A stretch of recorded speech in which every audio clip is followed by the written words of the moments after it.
In my life, I think there are many moments, many important people, and in terms of teachers, the one who stands out to me was my third grade teacher at Whittier Elementary School in Waukegan, Illinois, and her name was Mrs. McMillan. Now, Mrs. McMillan was what we called a tough teacher, mean. We thought she was mean anyway, and in those days, teachers could inflict corporal punishment upon you if you did wrong. There was one time when a fellow student did something wrong, and when he came back from lunch, he knew he was going to get a ruler across his butt. He came to school with books in his butt to try to soften the blow. We all laughed. But we saw her as a really tough teacher. And one reason that I remember her is because I can't say she flunked me, but I flunked her third grade class. And I remember in those days, we didn't think about bullying in the sense that you couldn't tease someone. And after I flunked the third grade, everybody teased me saying, "Frankie flunked, Frankie flunked." Everybody called me Frankie then.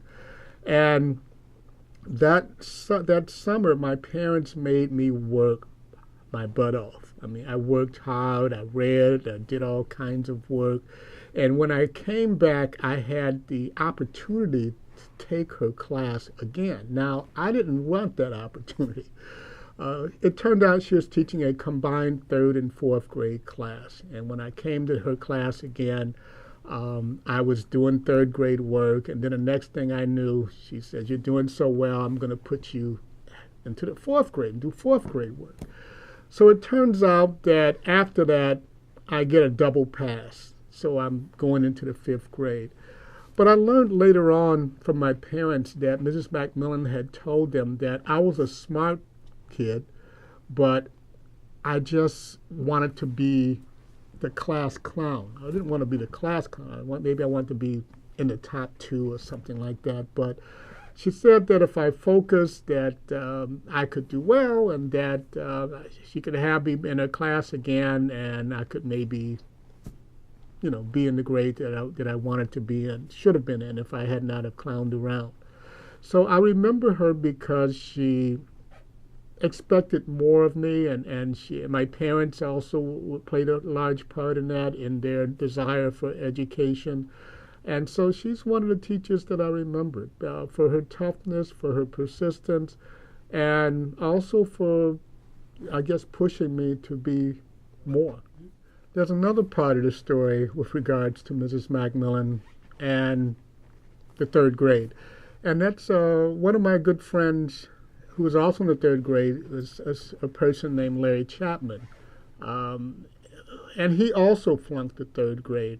And interestingly enough, he had the same choice that I did in terms of, well, I don't know if I had a choice, but I had to take a class again going into the third split fourth grade. And my friend Larry said he didn't want to have any part of Mrs. McMillan again, and so he took another third grade teacher's class, and he was always been behind me a grade level.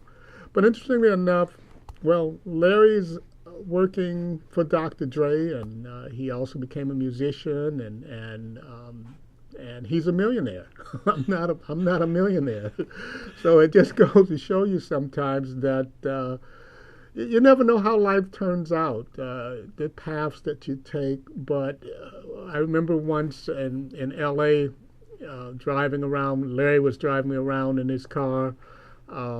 Expensive fancy car and everything, and we were just talking about here we are, two guys from Waukegan, Illinois.